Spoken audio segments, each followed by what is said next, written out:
നിൻകളോ മല്ലയ്യ എവിടെ വിളിക്കുക?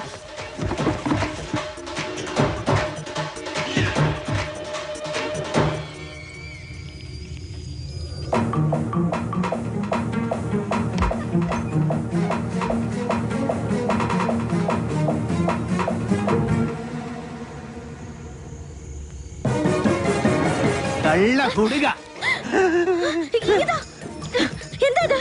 മുരുകൻ മുരുകൻ മുരുകനല്ല, ശ്രീകൃഷ്ണ. സോറി. എന്താ സോറി?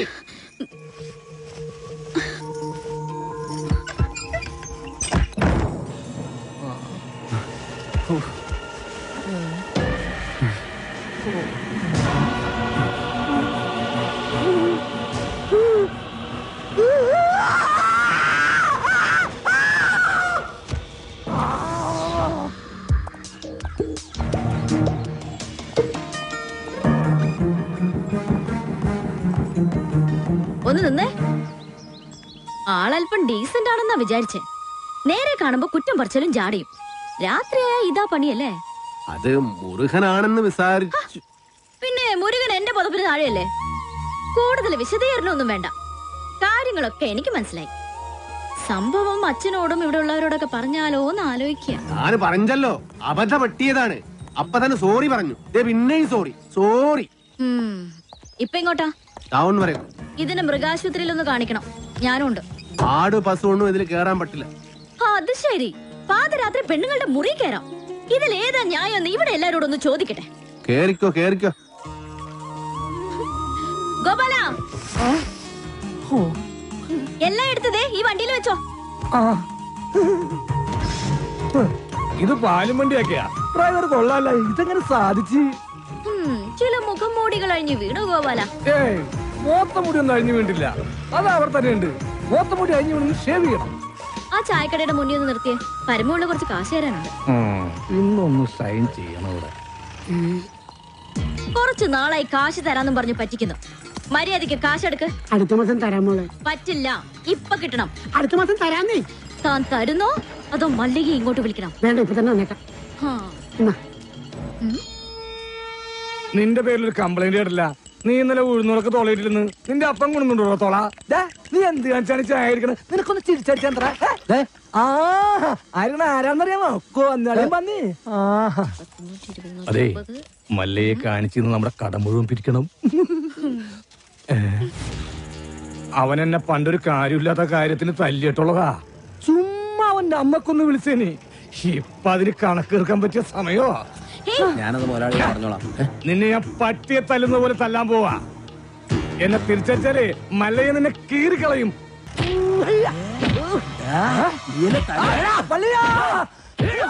എന്നെ എത്ര വേണമെങ്കിൽ അമ്മ കുടിച്ചോ. ഐശ്വര്യമായിട്ട് ഹോസ്പിറ്റലിൽ ജോയിൻ ചെയ്യാൻ ഇറങ്ങിയതാ. ഈ ബൈക്ക് ഇങ്ങനെ ചതിക്കുമെന്ന് ഞാൻ കരുതിയില്ല. നീ ടെൻഷൻ ആവണ്ട. കവലെ നീ ഓട്ടോ പിടിച്ചുതരാം. ഓ, എന്തോന്ന് ടെൻഷൻ? മെറിറ്റ് അടിസ്ഥാനത്തിലല്ലാതെ കാട്ടാപ്പള്ളിയുടെ റെക്കമെൻഡേഷനിലാണ് ആ ജോലി കിട്ടിയതെങ്കിൽ അത് വേണ്ടെന്ന് വെച്ചിട്ട് പോരാനാണ് എന്റെ തീരുമാനം. ഏതായി ചപ്രത്തലേ? എന്നെ മനസ്സിലായെന്ന് തോന്നുന്നു. ഞാൻ മഹാചട്ടമ്പി ആണെങ്കിലും എന്നെ വിശ്വസിക്കാം. ഞാൻ ദശമൂലം വൈദ്യരാണോ? ശിവനാണല്ല. തല്ലിന് പോകുന്നതിന് മുമ്പ് ദശമൂലാരിഷ്ടം കഴിക്കുന്നത് കൊണ്ട് ചിലർ അങ്ങനെ വിളിക്കും. ഒരുത്തനെ വെട്ടി അരിഞ്ഞ് അവന്റെ ദശ മുഴുവൻ ഒരു മൂലക്കിട്ടത് കൊണ്ടാണ് അങ്ങനെ വിളിക്കുന്നതെന്ന് മറ്റു ചിലർ. നിങ്ങൾക്ക് ഇതിൽ ഇഷ്ടമുള്ളത് വിളിക്കാം, തള്ളക്ക് വിളി ഒഴിച്ച്. ദശമൂലത്തിന് ഇപ്പൊ എന്താ വേണ്ടേ? അതെ, കാട്ടാപ്പള്ളിക്ക് ഒരുപാട് ശത്രുക്കൾ ഉള്ളതാ. അതുകൊണ്ട് കാട്ടാപ്പള്ളി കെട്ടാൻ പോകുന്ന ഈ ഡോക്ടർ പെണ്ണിന് നേരെയും ചിലപ്പോൾ ആക്രമണം ഉണ്ടായേക്കാം. അതിനൊരു പ്രൊട്ടക്ഷൻ എന്ന നിലയിൽ ഒരു കാവൽ പട്ടിയെ പോലെ എന്ന് ഞാൻ ഉണ്ടാവും. എനിക്ക് ആരുടെയും പ്രൊട്ടക്ഷൻ ആവശ്യമില്ല. ദശമൂലം പോണം. അയ്യോ, അങ്ങനെ പറഞ്ഞൂടാ. പിന്നെ ഞാൻ എന്തിനു വന്ന? അതെ, എപ്പോഴും ഡോക്ടറുടെ നേരെ ഒരു കണ്ണ് വേണമെന്ന് മുതലാളി പ്രത്യേകം പറഞ്ഞതുകൊണ്ടാ. ധൈര്യമായിട്ട് നടന്നോളൂ. ചോര കണ്ട അറപ്പ് മാറിയവനാ ഞാൻ. സെൻട്രൽ ജയില് എനിക്ക് ചിൽഡ്രൻസ് പാർക്ക് പോലെയാ. ഏത് കൊമ്പം വന്നാലും ആ കൊമ്പ് ഒടിച്ചു കളയും ഈ ദശമൂലൻ. മല്ലയ്യ വരുന്നുണ്ടല്ലോ. ആണോ? കണ്ടുപിടി. ഹലോ ഡോക്ടറെ, നിങ്ങളുടെ നാട്ടിൽ വന്നിട്ട് കാണുന്നില്ലല്ലോ. ഞാൻ കഴിഞ്ഞ ദിവസം ഇങ്ങോട്ട് വന്നതേ ഉള്ളൂ. നിങ്ങൾ തമ്മിൽ നേരത്തെ അറിയൂല്ലേ? പിന്നെ ലക്ഷ്മി പറഞ്ഞിട്ടല്ലേ ഞാൻ വീടും തോട്ടവും വാങ്ങിയത്. ഇവിടെ വന്നിട്ടുള്ള വീരകഥകളൊക്കെ ഞാൻ അറിഞ്ഞു. ആ കാട്ടാപ്പള്ളി ഇപ്പോ എന്നെ കെട്ടണമെന്ന് സ്വയം തീരുമാനിച്ചങ്ങ് നടക്കുക. അവന്റെ ഹോക കേളു. ഇവിടെ ഇപ്പൊ ചോദിക്കാൻ ആനുണ്ടല്ലോ. ലക്ഷ്മി ധൈര്യമായിട്ടിരിക്കെ. മനസ്സിലെ ആഗ്രഹം പോലെ എല്ലാം നടക്കും. ഒരെണ്ണം ജീപ്പിനകത്തും ഒരെണ്ണം പുറത്തും. അഷ്ട സാക്കൽ വാ. നീ ഒരു കാതൽ മല്ലയ്യ തന്നടാ. അപ്പൊ പോട്ടെ. എങ്ങാനും വന്ന എന്റെ ശവം കാണേണ്ടി വരും. അതെ, ഒന്ന് നിന്നേ. അയാൾ എന്നെ കണ്ടായിരുന്നോ? പിന്നെ കണ്ടോന്നോ? കണ്ടല്ലേ? ആ ഞങ്ങള് കാര്യവും പറഞ്ഞു. എന്തു പറഞ്ഞു? ഇനി മേലിൽ പ്രൊട്ടക്ഷൻ എന്നും പറഞ്ഞ് പുറകെ നടന്ന തന്റെ മുട്ടുകാല് തല്ലിയൊടിക്കുന്ന മല്ലയെ പറഞ്ഞിരിക്കുന്നത്. ചുമ്മാ പറഞ്ഞായിരിക്കുമല്ലേ? സാറേ ചുമ്മാ പറഞ്ഞതാ. അയാൾ ശരിക്കും പറഞ്ഞതായിരിക്കും. അയാൾ ചെയ്യുമെന്ന് പറഞ്ഞ ചെയ്തിരിക്കും. കുടുംബത്ത് കയറി വെട്ടിപ്പറിച്ചിട്ടിട്ട് പോകും. പിന്നെ നിങ്ങക്ക് താല്പര്യമില്ല, ഞാൻ ഇനി നടക്കുന്നില്ല. പോരാ. ഭയങ്കര ചിരിയങ്ങളെയൊക്കെ ആയിരുന്നല്ലോ. നിങ്ങൾ തമ്മിൽ അത്രയ്ക്ക് അടുപ്പാ? നല്ല അടുപ്പമാ. ഇനി വല്ല പ്രേമവും മറ്റാണോ? ഹലോ, ഒരു മിനിറ്റ്. ഇതാ വരുന്നേ. പുറത്താരോടും പറയണ്ട. ഇല്ല. പുള്ളിക്കാരൻ നമ്മളോട് ഭയങ്കര പ്രേമ. ആ കാട്ടാപ്പള്ളി കല്യാണം ഒഴിവ് പറഞ്ഞില്ലെങ്കിൽ കാട്ടാപ്പള്ളിയെ തട്ടിക്കളയുന്ന മല്ലയെ പറഞ്ഞിരിക്കുന്നത്. നിങ്ങളുടെ മുതലാളിയോട് സ്നേഹം ഉണ്ടെങ്കിൽ നിങ്ങൾ ഈ കല്യാണത്തിൽ നിന്ന് മുതലാളി എങ്ങനെ ഒന്ന് പിന്തിരിപ്പിക്കാൻ നോക്ക്. അല്ലാതെ മറ്റു കാര്യങ്ങളൊന്നും പോയി പറയണ്ട. ഇല്ല, ഞാൻ ഒരിക്കലും പറയില്ല. ശിവനാണ് സത്യം. ഈ രഹസ്യം ഞാൻ മുതലാളിയോട് പറയണമെന്ന് പലവട്ടം ആലോചിച്ചതാ. പറഞ്ഞാലും കുഴപ്പം, പറഞ്ഞില്ലേലും കുഴപ്പം. പറഞ്ഞാൽ മുതലാളി മല്ലയ്യോട് ചോദിക്കാൻ ചെല്ലും. മല്ലയ്യ മുതലാളിയെ തല്ലി കൊല്ലുകയും ചെയ്യും. പറഞ്ഞില്ലെങ്കിൽ മുതലാളി ആ ഡോക്ടറെ കെട്ടാൻ ചെല്ലും. അപ്പോഴും മല്ലയ്യ മുതലാളിയെ തല്ലി കൊല്ലും. എങ്ങനെ പോയാലും മുതലാളിക്ക് മരണം ഉറപ്പാണ്. ശിവനെ, നീ കണ്ടോടാ മരണം ആർക്കാണെന്ന്?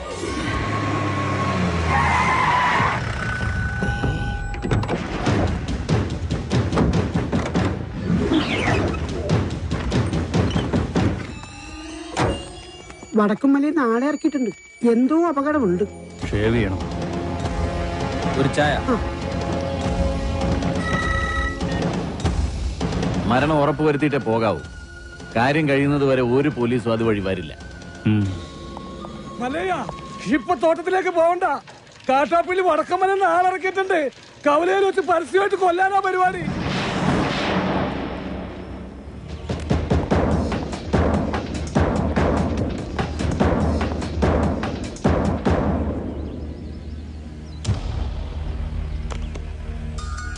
തോട്ടത്തിലേക്കല്ല, കവലയിലേക്കാ പോകുന്നത്.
കൊള്ളാമല്ലയ്യ കലക്കി.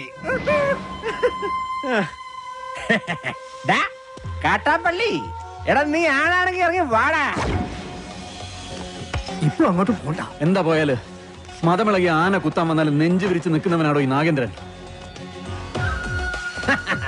നിന്റെ വടക്കമ്മലക്കാരാണുങ്ങളുടെ മുന്നിൽ തോറ്റോടിയെ കണ്ടില്ലേ?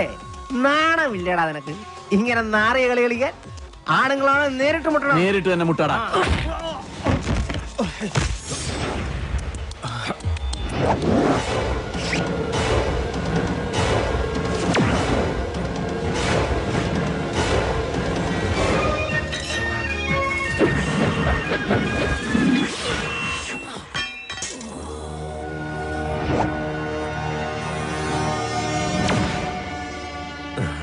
ഇതിനെ നെഞ്ചിന് നേരെ എറിയാൻ അറിയാൻ മേലാഞ്ഞിട്ടല്ല. നിർത്തിക്കോ, ഇവിടെ വെച്ച് നിർത്തിക്കോ. ഇല്ലെങ്കിൽ ബയറുകീരി കോടരി പുറത്ത് വന്ന് അതിനെ പട്ടി തീട്ടിക്കും. നിൻകെ നൻപക്കെ ഗൊത്തില്ല കാട്ടുപുളി നായിന്റെ പട്ടി മോനെ.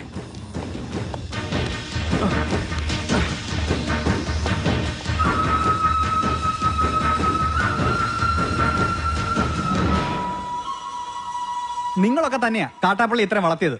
ഒതുക്കണമായിരുന്നു, വളരെ മുമ്പേ ഒതുക്കണമായിരുന്നു.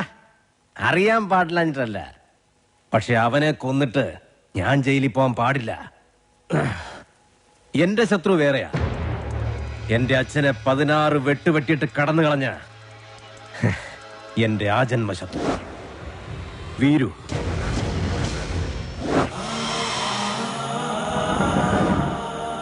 അവനെ എനിക്ക് കൊല്ലേണ്ടത്.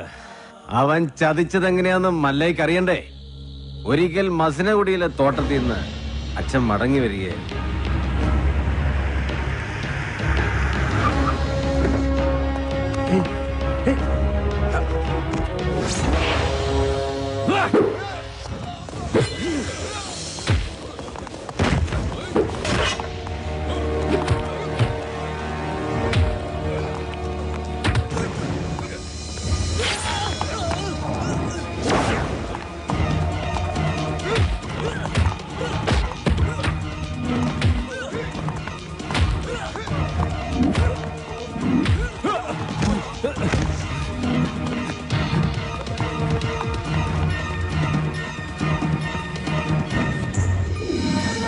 ഇവന് കന്നഡ മാത്രമേ അറിയൂ, മലയാളം തീരെ അറിയില്ല.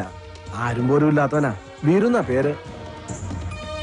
ഒരു മകനെ പോലെ തന്നെയാ അച്ഛൻ അവനെ കൊണ്ടു നടന്നത്. ഒരു കൂടപ്പറപ്പിനെ കിട്ടിയെന്ന് ഞാനും കരുതി. പക്ഷേ അച്ഛനെ ആക്രമിച്ചവനെ ഒരിക്കൽ പോലീസ് പിടികൂടി. അവനിൽ നിന്ന് ഞെട്ടിപ്പിക്കുന്ന സത്യമാ ഈ ഗ്രാമം അറിഞ്ഞത്. വീരു അവന്റെ സംഘത്തിൽപ്പെട്ടവൻ തന്നെയായിരുന്നു. ഒരു സഹായിയെ പോലെ കടന്നുകൂടി വൻ കവർച്ച നടത്താനായിരുന്നു അവരുടെ പദ്ധതി. ഇത് അറിഞ്ഞതോടെ എന്റെ അച്ഛനെയും കുറുപ്പച്ഛനെയും ആക്രമിച്ച് പണം തട്ടിയെടുത്ത് അവൻ ഓടി. പക്ഷെ അവൻ ചെന്നുപെട്ടത് ഞങ്ങളുടെ ആശ്രിതനായ വടിവാള് വാസുന്റെ മുന്നിലാണ്.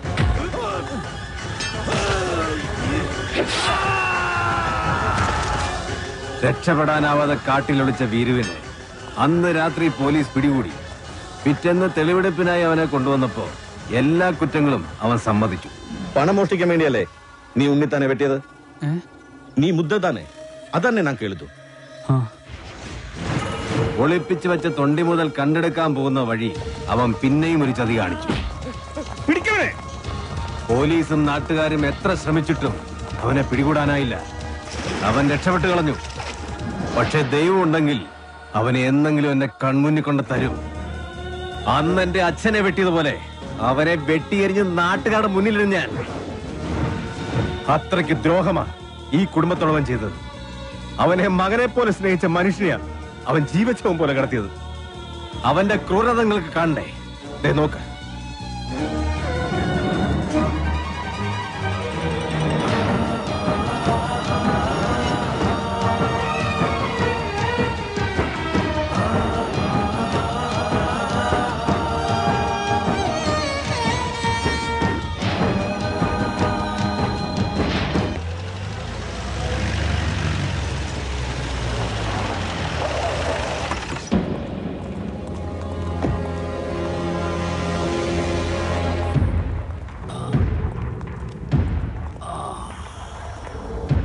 അന്നേ ഞാൻ നിന്നോട് പറഞ്ഞതാ വേണ്ടാത്ത പണിക്ക് പോണ്ടാന്ന്.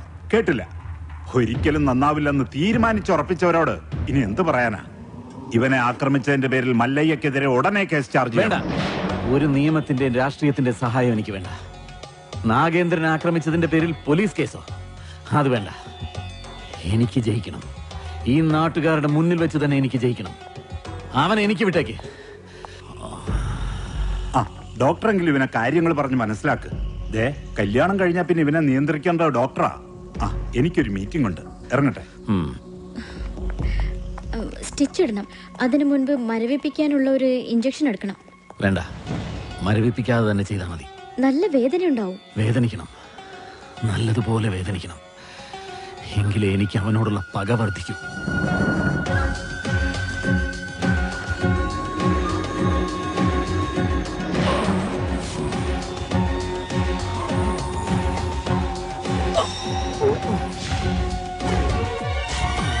എന്ത് പറ്റിയതാ?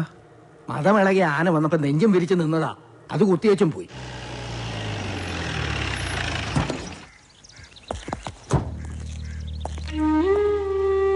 അണ്ണവരെ ഒന്ന് കാണാൻ. അതിനെന്താ, വരൂ. സംസാരിക്കാൻ പറയുന്നതൊക്കെ മനസ്സിലാവും, മറുപടിയൊക്കെ കണ്ണീര് കൊണ്ട. നമുക്ക് നല്ല ഡോക്ടർമാരെ ചികിത്സിക്കാൻ ഇനി ബാക്കിയൊന്നുമില്ല. പ്രത്യേകിച്ചൊന്നും ചെയ്യാനില്ലെന്ന് എല്ലാവരും പറയണേ. ഞാൻ ചായ എടുക്കാം.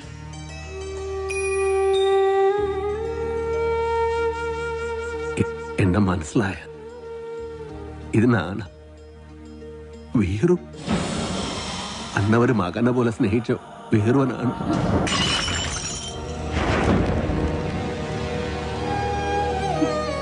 എന്തിനാ വീണ്ടും വന്നത്? അവശേഷിച്ച ജീവൻ കൂടി എടുക്കാനോ? നിന്നെ ഒരുപാട് സ്നേഹിച്ച മനുഷ്യനോട് എന്തിനു നീ ചതി ചെയ്തു? എല്ലാരും കൂടെ എന്നെ ഞാൻ ചെയ്തിട്ടില്ല. എനക്ക് ഇവർ ഭഗവാൻ മാതിരി. ഭഗവാൻ ആരെങ്കിലും ഉപദ്രവിക്കുമോ? എന്നെ വിശ്വസിക്കണം. അമ്മയെങ്കിലും എന്നെ വിശ്വസിക്കണം. ഞാൻ ആരെയും സാധിക്കില്ല, ആരെയും സാധിക്കാൻ പറ്റില്ല എനിക്ക്. ഭഗവന്ത എല്ലാ കുത്തരം ഇവരെന്നെ ഈ സ്ഥിതിയിലിട്ടെത്തിയ അണ്ണവരെ ഒന്നും പറയും, ഞാനല്ലെന്ന് ഒന്നും പറയും. മതി, പൊയ്ക്കോ. എന്റെ മോനോ നാട്ടുകാരോ അറിയുന്നതിന് മുമ്പ് ഈ നാട്ടിൽ നിന്ന് തന്നെ പൊയ്ക്കോ. ഇല്ലെങ്കിൽ നിന്റെ ജീവൻ പോലും അപകടത്തിലാവും. അയ്യോ, എന്ത് പറ്റി? അയ്യോ, എന്താ ഇത്?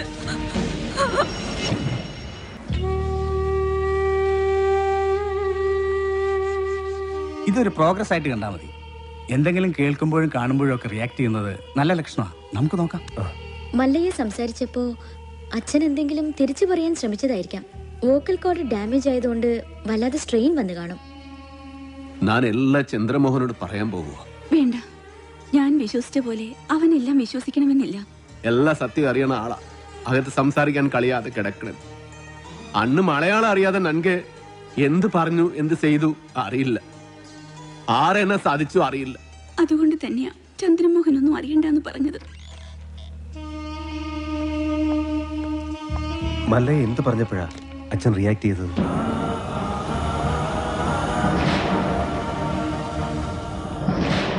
എല്ലാത്തിനും അവസരം വരും.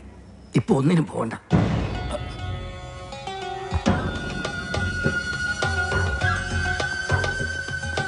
പാമ്പിനെയാ നീ നോവിച്ചു വിട്ടത്. സൂക്ഷിച്ചോ. എല്ലാറ്റിനും കടുക് കീറി കണക്ക് തീർക്കുന്ന ഒരു ദിവസം വരും. അന്നേ നമ്മൾ തമ്മിൽ കാണും.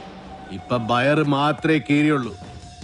വേഗം പൊയ്ക്കോ, ഇല്ലാന്ത്രേ മൊത്തം വലിച്ചു കീറും. കാണാം, നമുക്ക് കാണാം.